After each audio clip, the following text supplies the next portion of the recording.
Jah, kartulid. Vaata, sa õied. Õits võid kohti. Õiest tuleb kurk. Sellest? Ei tule, vaata, näe, Kati. Näed, sellest tuleb. Kolla. Jah, kollasest. Kollane kurk tuleb? Ei tule kollane kurk. Sellest lihtsalt hakkab kasvama.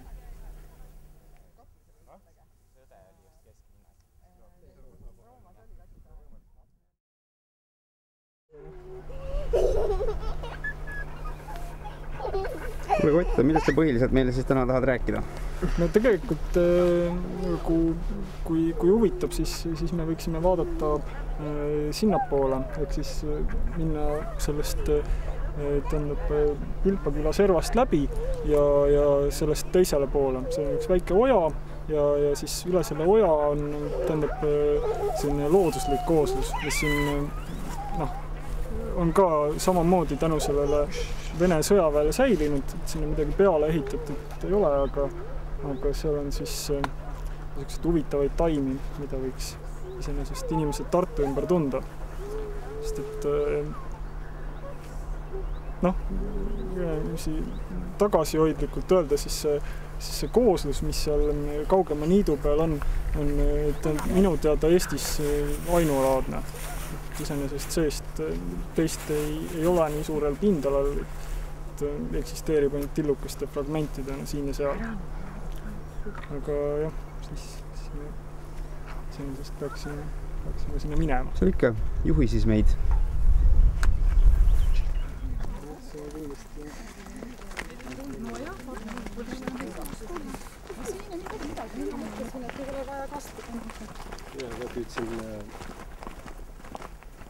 Selline sisse toodud lill on meil see, seebilill. Ta on sisuliselt üks sükene väike ploks. Ei, ma kutsun see on juba ammu siin Eestis on. Ta on igal pool selline aias ka näha. aedadest põgenenud sissetungija, aga ta ei ole nii agressiivne kui see kuldvits näiteks.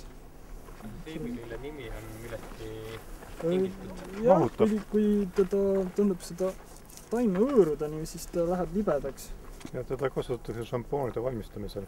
Ja, ladina keeles ka saponaaria, eks sama tüvi sellest seebist. Nüüd olla, aga pahesid kohe.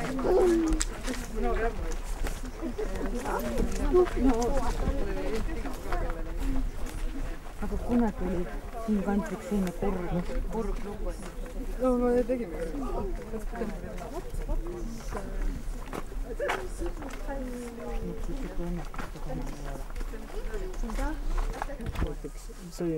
Selline suurepärane taim, mis sobib siia pildi poolest väga hästi. Loomulikult ilutaim, uniohakas. Ta on minu meelest hästi kena. Õitseb lillade õitega ja tulge, kui ta valmis saab, korjake seemneid, ta läheb ilusti kasvama. Seemnest või? Jah, ta niikuinii siin kõlvab ennast ja lahti temast ei saa, nii et mis selle ohaka nimi oli? Ta ei ole päris ohakas, ta on uniohakas. Ta on täiesti eraldi sugukond. Tipsakud. Kivi, oja.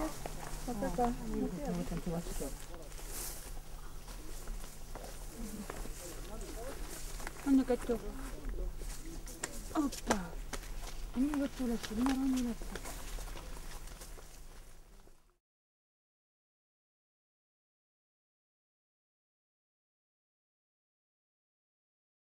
Väike tüdruk küsib, et mis need on? See on pajuvaak. Pajuvaak, Kati. See on niisugune taim, mida meil tavaliselt nähakse Lääne-Eestis. See niit siin on iseenesest selle poolest just tore, et samas Tartu külje all on hästi palju Lääne-Eesti liike ja selline Lääne-Eesti taimekooslus. Muuseum. Ja hästi palju on siin kaitsealuseid taimi.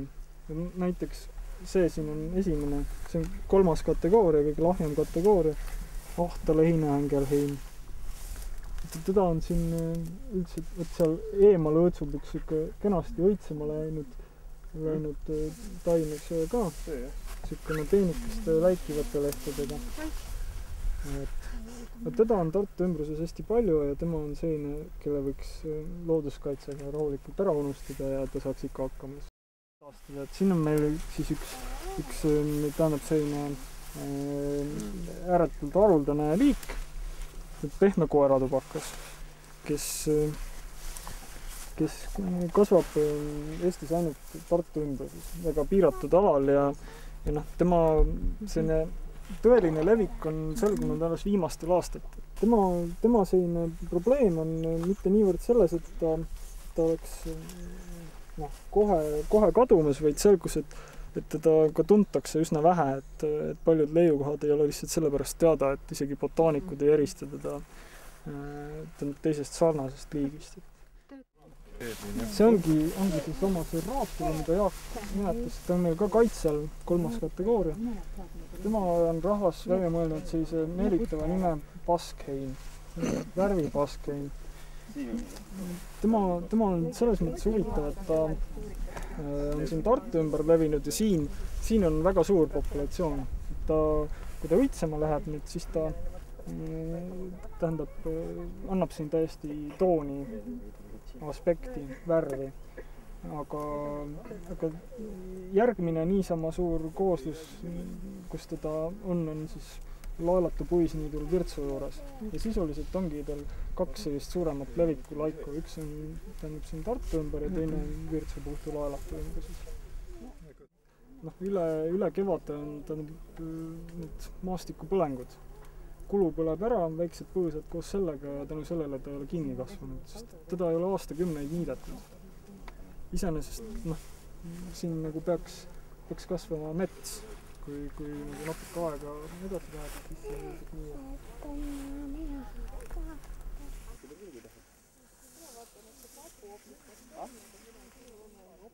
Oleks me ainult seda vaadanud, ussitatar.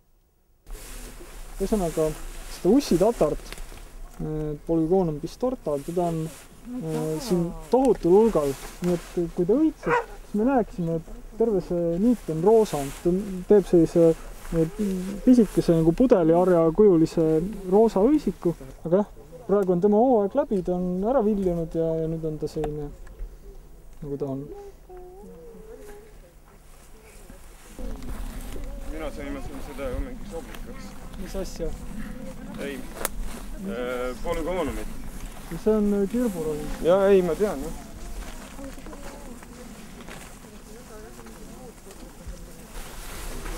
No vaata, Alamtõdel, me lähme just Alamtõdel, järelikult see on sama kaunis.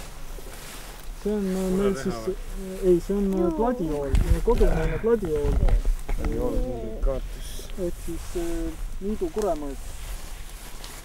Tema on 2. kategooria ja üldiselt ka selline taim, mida inimesed väga hea meelega korjaksid, aga mis on piisavalt kehva levikuga, et teda siiski väga korjata ei tohiks.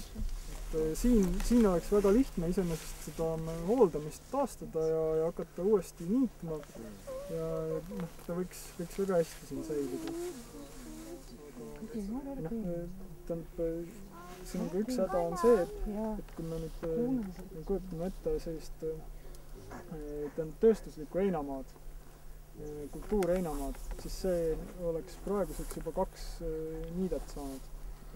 Aga tema alles õitseb.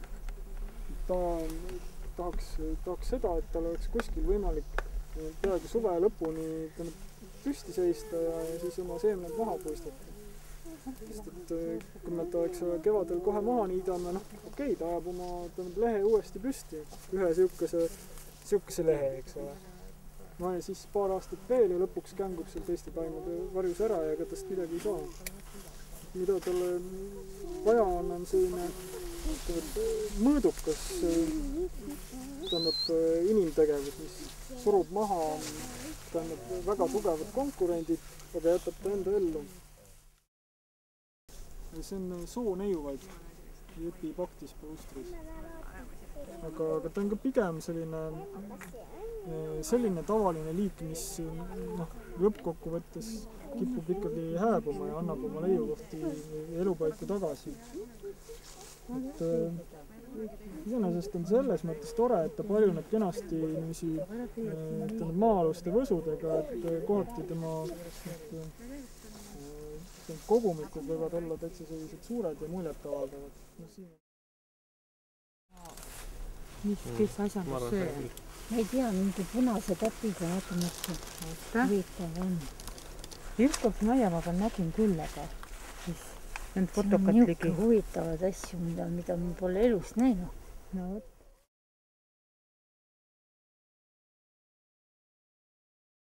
Aga jah, see mõte oli see, et võiks olla ka inimeste hulgas nagu natuke rohkem teada, eks ole, missugused väärtused siin on ja et see ei ole tõesti mingisugune suvaline võsa, et kui nüüd arendaja ütleb, et aga vaadake, millise golfiväljaku me siia saaksime. Siia tuleb üks tiik, sinna teine. Umbes nii oligi. Niisugune oli see esialgne planeering, mis käis koos uue ERMi kompleksiga, mis jääb umbes sinna suunda. Et siia tuleks üks suur golfiväljak, kus on nagu mõned tiigid ja niidetav muru. Et eks ole, kui see planeering uuesti kuskilt välja laekub, mis ei ole üldse mingisugune ime. Ma vaikselt ennustan, et ta tuleb. Et siis oleks ka, tähendab, inimesi, kes sellele julgeksid vastu öelda, et see tähendab võsa siin, eks ole, et see ei ole mingisugune võsa, vaid see on tähendab Eesti ja võib-olla tähendab Euroopa tasemel ainulaadne taimekooslus. Et see on see mõte, miks ma teid siia vedasin. Miks ma tegelikult tahaks mõnda inimest veel siia vedada, aga kui palju sellest asja saab, eks näeb. Et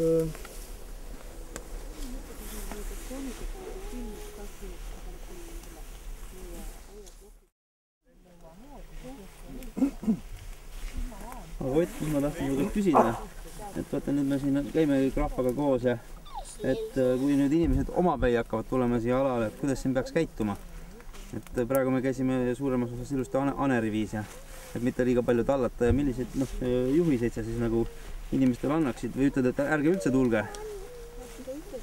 No, ma arvan, et see nagu selline teadmatus on hullem kui mõni maha tallatud taim. Et antud hetkel pigem niiviisi. Ta ei ole mingisugune tingimata reservaat, eks ole. Ja siin, ütleme niiviisi, paar inimest ei tee siin veel hullu. Aga eks seda on nähtud, eks ole, ka kaitsealadel, et teinekord see külastuskoormus võib teha ikka päris palju kurja. Et kindlasti ei tohiks huupi korjata taimi sedasi massidena. Et kui tekib küsimus, et mis ta siis on ja tahaks teda kas kodus raamatu abil määrata või siis anda kellelegi tuttavale botaanikule, siis tuleks vaadata, et teda ümbruses veel on üksik taim ja sellega piirduda. Veel parem on see, kui on raamat kaasas või on botaanik kaasas.